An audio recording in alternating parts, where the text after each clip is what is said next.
Okay, so you guys are so funny. Easily edit that out. Right. So Alice, I want you to tell me very simply, to start off, what is the function of haemoglobin? Without looking at that, just think about what you know about. So it's one of its functions. You're right.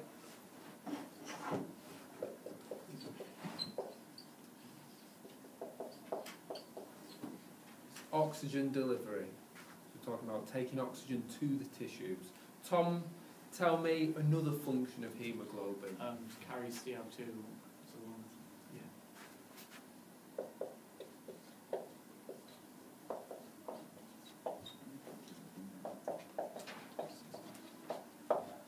Blommers, why do the tissues need oxygen? It's a source of energy for them. Okay. How is it a source of energy? It mainly goes to working muscles, so they need the oxygen to continue working. That's ATP. Okay. Ben, I need you to build on Blommer's answer. He says that the muscles need oxygen as a source of energy and that they use it to produce ATP. I want you to tell me what the process is that they use to produce ATP. Mitochondria do it. Okay, I'll take that as an answer. Jack, what do the mitochondria do specifically?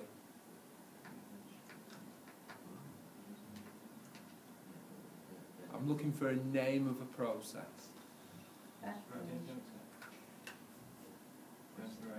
Respiration. Oh, that was Right.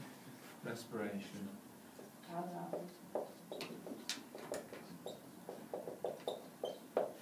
Okay. Adam then suggests to me where the carbon dioxide comes from.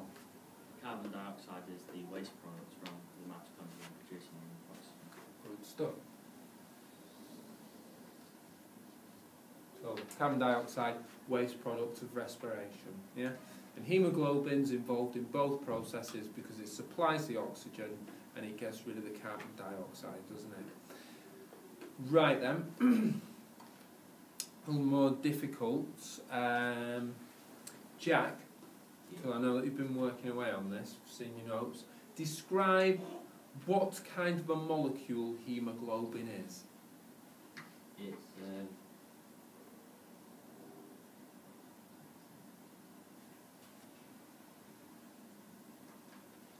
a protein. Good. Okay, it's a protein. Yeah, it's in red blood cells. Okay, and it's inside red blood cells. Can you give me a little bit more description about what it looks like? What it looks like. Is it oxygenated? Sometimes it's oxygenated. Yeah, really oxygenated.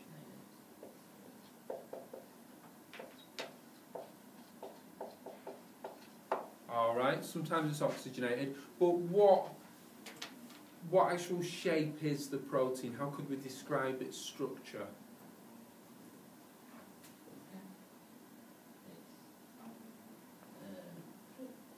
Think about what we studied in Unit 1 and how to talk about the structure of proteins. Tertiary? Any other advances? No, it's Quaternary? Okay, good.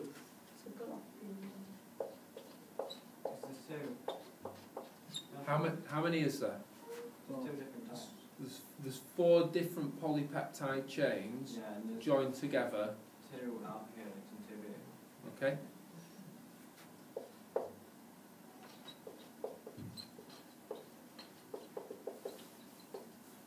Okay. What's haemoglobin got in it that makes it haemoglobin? Huh? Iron. Iron. So it contains iron. Yeah. Tom, a specific question for you. Which part of a molecule of haemoglobin contains iron?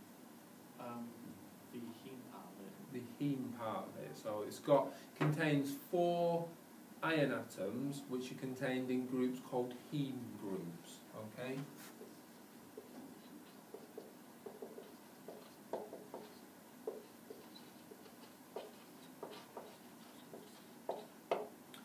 Excellent.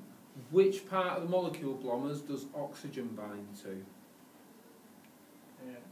The globin bit. What, in terms of talking about proteins and their shape, can you suggest for me what globin might mean? Globular, yes, spherical shaped. Okay. The bit that carries the oxygen is actually the heme group.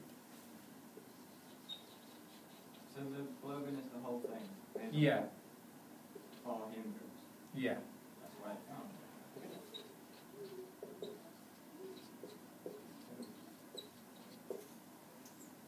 What do we call it when it's in an oxygenated state, when it's carrying oxygen? We call it oxyhemoglobin. Good.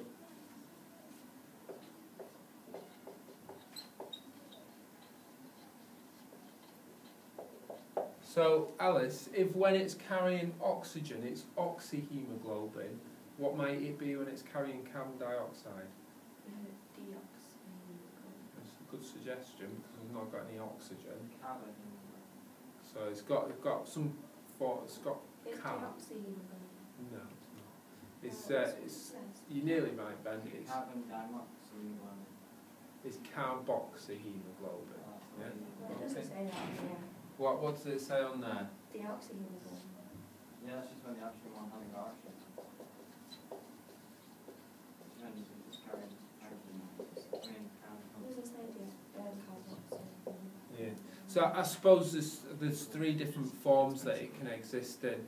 You've got oxyhemoglobin when it's carrying oxygen, carboxyhemoglobin when it's carrying carbon dioxide, or just deoxyhemoglobin, just hemoglobin when it's neither carrying, well, it's not carrying either. All right.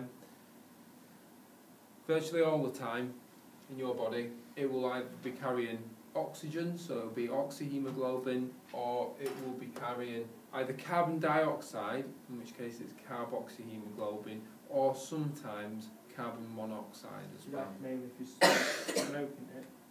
Yeah, if you smoke, monoxide or tends to go up. you know, if you've been in a fire or near a fire, if you've been using Bunsen burner in a science lab, then you might have inhaled some carbon monoxide. Okay, right. How long does it stay there for? You are. How long does it stay there for? Carbon monoxide, well that's going to be one of my questions, so I'll get you guys to answer that for me. Right, so we know a little bit about the structure of oxyhemoglobin. Now what we're going to try and do is develop our knowledge of how it carries oxygen and transports it around the body. Alright, so I'm going to give you three specific questions to look at, and then I'll get you to kind of teach the rest of the class a little bit about it. Right? So, Blommers and Tom, I want you to research for me, why does the fetus have a different type of hemoglobin from the mother? Yeah? You get that? Nod, Tom? Did you hear my question? Yeah. Okay. Ben and Adam, I want you to find out for me how carbon monoxide poisoning is caused. Okay. Alice and Jack, I want you to find out for me why an animal that lives in a low oxygen environment has a different type of hemoglobin from an animal that lives in a high oxygen environment.